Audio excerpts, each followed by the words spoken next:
Please repeat. A bird flew in the house.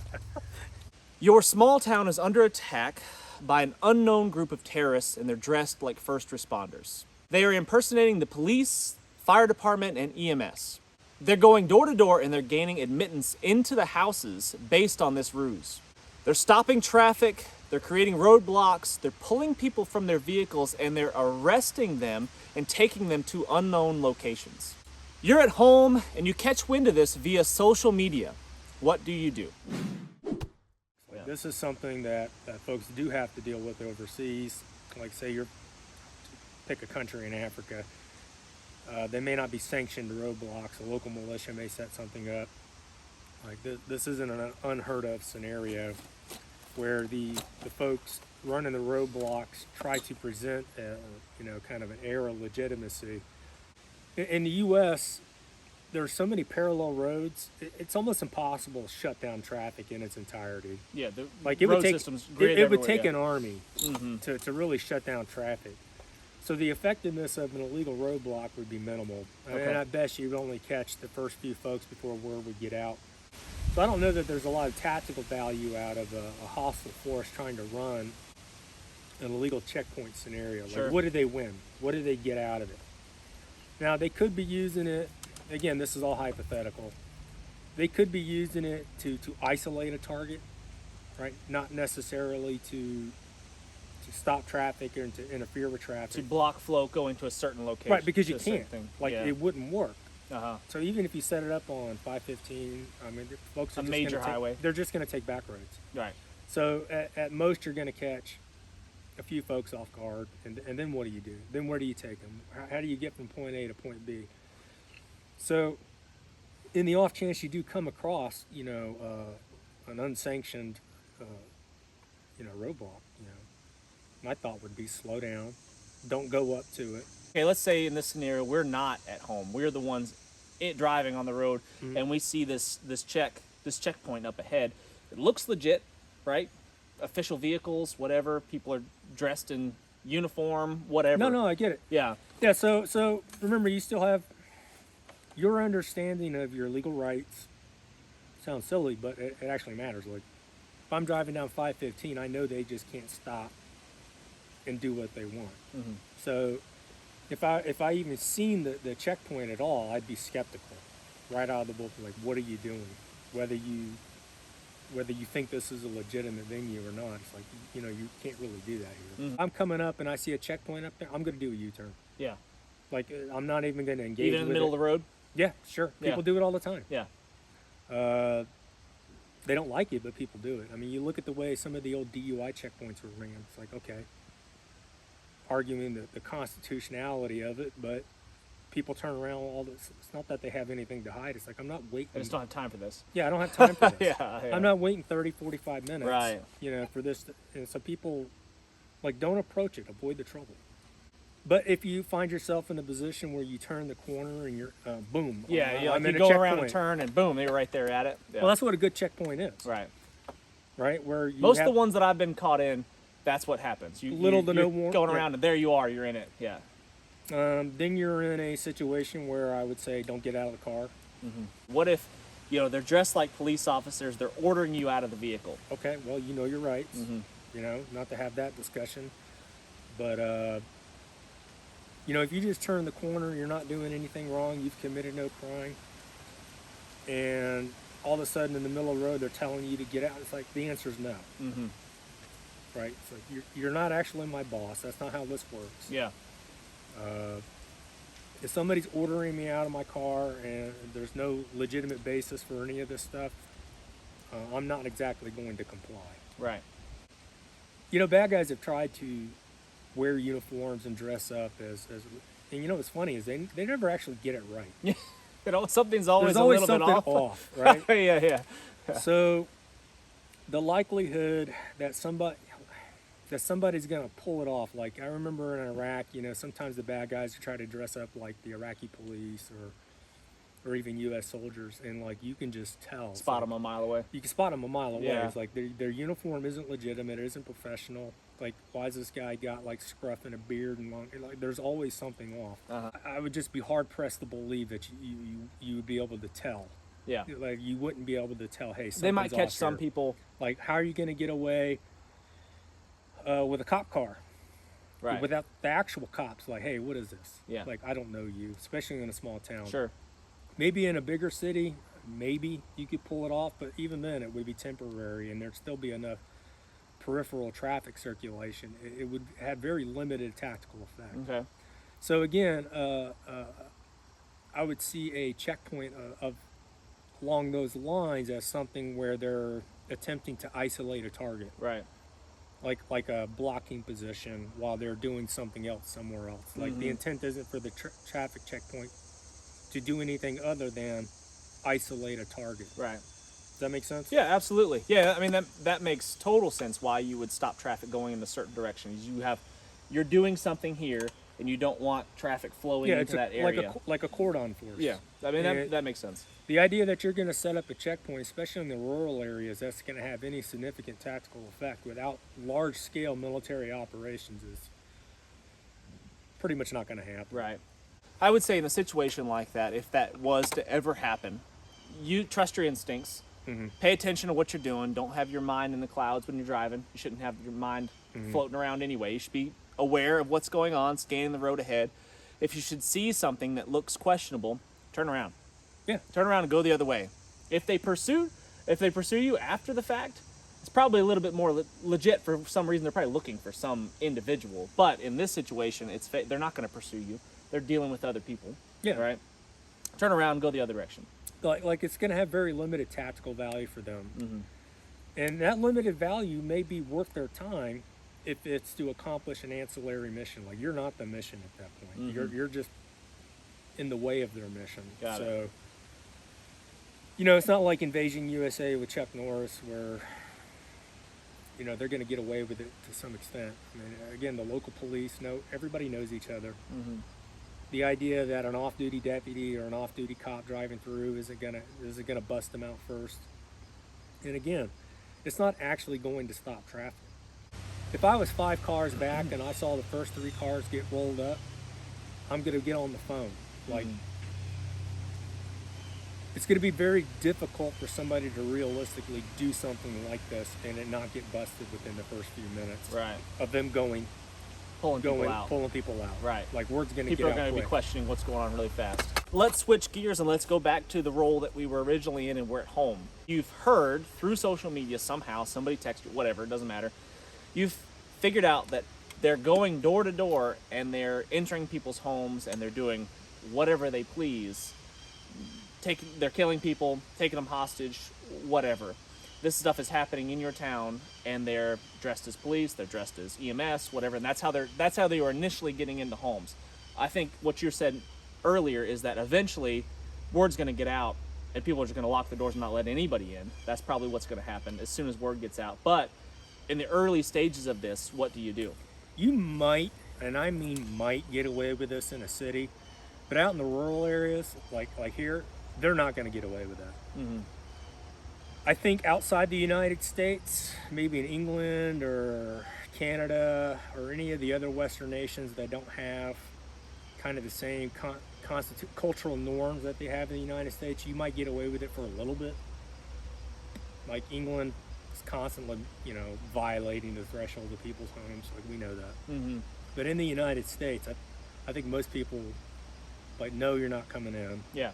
Like, you might get away with it for a little bit. I think some people... But it won't be a successful operation. Yeah, I think people like us are a lot less tolerant of stuff like that, and we would just say no. Well, think about it. If you live in a subdivision and there's 100 houses, only one house has to say piss off. Yeah. And cause trouble, and then it's going to be pretty audible for the rest of the neighborhood that, hey, this isn't legit. Again, it's another one of those scenarios that would require a significant amount of coordinated military force to pull off successfully. You might be successful with the ruse for a couple houses, but if I was a commander of a paramilitary force and I was told to go door to door in the United States, I would have, how many folks would I have to use to do that? Let's say I had 100 fighters willing Sure. to play the role. The hillbillies around here are going to dwindle my combat force down to at least 50%. Just in random shootings. It's going to be tough. It's going to be tough. Because you know, is it better than anybody, going into a home is a very dangerous situation for the person entering the home. Yeah. So Yeah. typically, you know, when we, you know, there's the old 3-to-1 ratio. If you're on assault and they're on defense, you got to have 3 to their 1.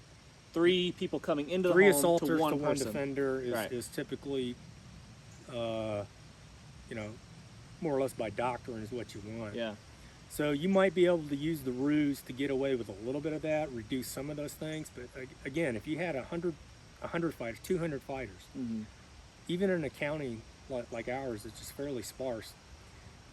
If the local population decides to fight back, it starts attriting your force 10 people, 15 people, 20 people, like that. That's a significant loss. Yeah. Now you might be able to get away with some shock and awe, some terror. In fact, that's pretty effective, but it only goes so far. At some point, it is possible to kind of overplay your hand and lead people, instead of them believing that it's easier to give up, you might push them in a position where they realize, hey, I'm going to die anyway. I'm taking a few of you Might as well bastards fight with back. me, right? I think a lot of people would trust that it's the authorities, and they would just say it's the police. I'm just going to let them in because they're saying they're the police, and I'm going to let them in, and they're going to do whatever they will before I even get a chance to call somebody or say, is this real? Like, what's going on? Yeah, Even I if think I think suspect more it. than I'm comfortable with would do that. Yeah, I think a lot of people would just say, oh, it's whatever. They're trying to get in because they want to help me, and there's something going on, and they need to get in here to help. I think a lot of people would fall for that before word got out that this is going around, and don't trust anyone, basically. Well, you have to ask yourself, it's like, what scenario would, I don't know, if it's 2, 3 in the morning and the cop's like, hey, you need to let us in, like, what possible excuse or justification could a fake police force offer to convince you? It's like, we're looking for, well, he ain't here. Yeah. Whoever, whatever it is, Yeah, I yeah. live here. Right? Yeah, yeah. Like, what possible justification could somebody give you to warrant you just letting them Yeah. in your home? Or you know, I'm just thinking, they show up, we've got a warrant, let us in, like open the door, or we're gonna come in by force. Again, we're gonna send the dogs in, whatever. Yeah, you know what I mean? again, it doesn't mean that, you know, somebody won't try it or that somebody won't let them get away with it. I'm just saying, in general, I would think the overwhelming majority of folks would be like, why are you here? Yeah, no. Like, what do I have to do with any of this? Mm-hmm. But even in the city, look, word's are going to get out quick. You're only going to get away with some of these ruses for so long before people start snitching. Right. I mean, we dealt with this overseas. You know, you can always trick your way in, but you can't trick your way to stay, Got it. right? Because, look, kids are going to snitch. Yeah. Folks are going to run off. There's going to be an inherent distrust of authority that's going to probably warn who needs to be warned before you even really get, you know, a foothold in the place. Time out. Yep. My wife has injured her knee, and she's inside right now, and we're communicating. I read you loud and clear. There's a bird that's in the house. Please repeat. A bird flew in the house. Okay. Is this something I need to address right now, or can it wait? Not really, but I need some more. I'm really busy. Roger that. On my way. Time out. No problem. That's fun. So the cat's on the ground. The bird, with a big vaulted ceiling, you know, so the bird's way up high, trying to get out one of the big windows, and the cat's sitting down there going, just waiting. Just salivating. Yeah, Chrissy's like, save the bird from the cat. And I'm like, let nature do its thing. It'll solve our problems for us. Door to door. How realistic of a scenario do you think this is? Is this something that a terrorist organization might attempt, or would this not even be worth their efforts? I mean, obviously it would terrify people, and a lot of people could get harmed in this situation, and it would do its job as far as, terrifying the American people. But is this something that they would do, or would they spend their time more wisely on bigger targets, something more effective? Well, again, I think it matters like where you're at. The U.S. has a different culture than the other Western nations. By and large, the Second Amendment is understood. People know they have rights. If you look at what they did in like Israel or in a lot of the other attacks that have happened over the years, they typically look for bulk targets of opportunity, and you're not going to get that spread out in rural areas. It'd be cities, urban areas, Well, suburban, or gatherings and stuff like Yeah. that, where people are in general most vulnerable. Do you think these individuals, like for example the terrorists that attacked in Israel, do you think those people are relatively fearless because they don't care that they're going to die? Like if they would come into if they were to attempt that in rural America, it probably wouldn't go well. At least at first, they might pull the wool over some people's heads at the beginning, but after a little while, once people caught wind of it, everyone is armed. Everyone is armed. Everyone is. I mean, even Israel is lightening up on their gun restrictions in response to this, and I think the obviousness of this, like the Second Amendment and an armed citizenry, is a massive deterrent to any enemy force. Every country's got a different geopolitical environment. You look at our southern border right now, like, let's face it, we have no idea who's in this country, to the tunes of thousands. There's only 50 states. Your census report is not valid. It really doesn't matter what the census Yeah. says. Let's say 10,000 bad guys came across the border over the last couple of years.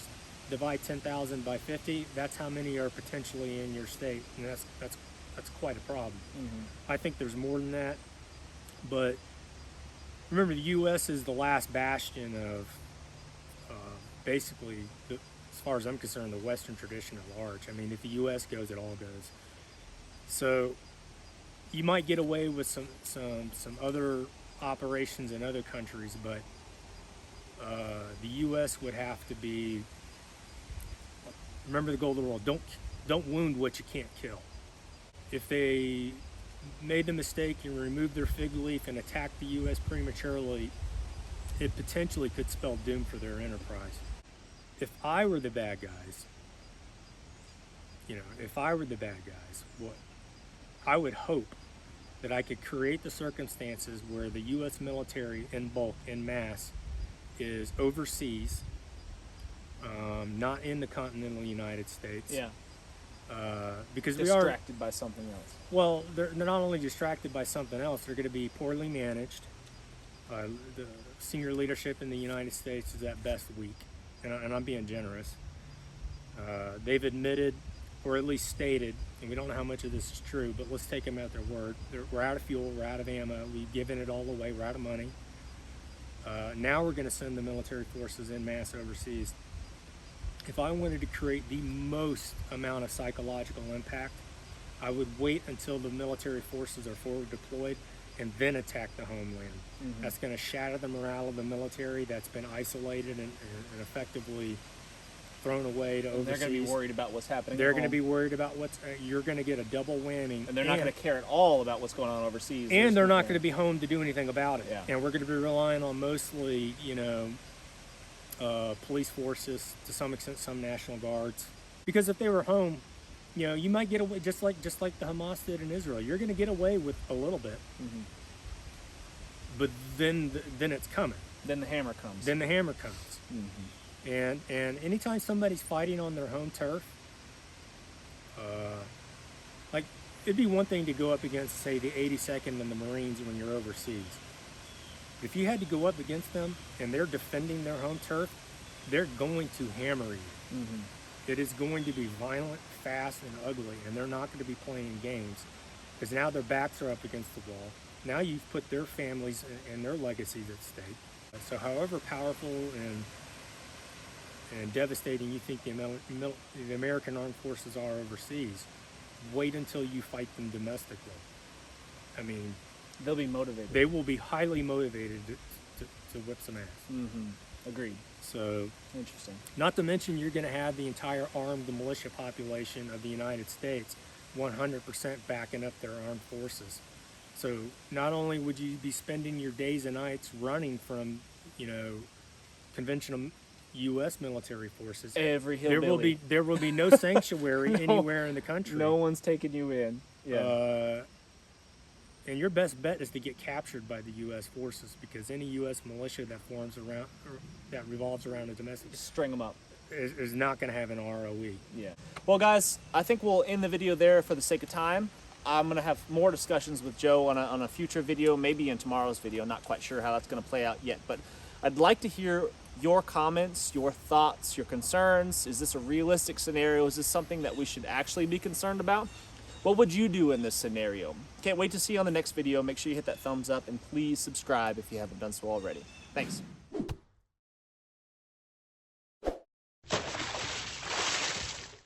I'm Jason Salyer with Survival Dispatch, and when disaster strikes, will you be ready? Power outages, natural disasters, economic collapse, threats can come in a lot of different forms. As a Survival Dispatch insider, you'll be able to gain the knowledge, the skills, and equipment necessary to protect your family when it really, really matters. For pennies a day, you can gain instant access to our team of survival experts that has decades of experience under extreme conditions. They'll provide crucial information on such things as stockpiling food, medical necessities, communication plans. We can deliver proven techniques to help you get home, shelter in place, or bug out safely. You will receive specific, actionable plans to withstand disasters from start to finish.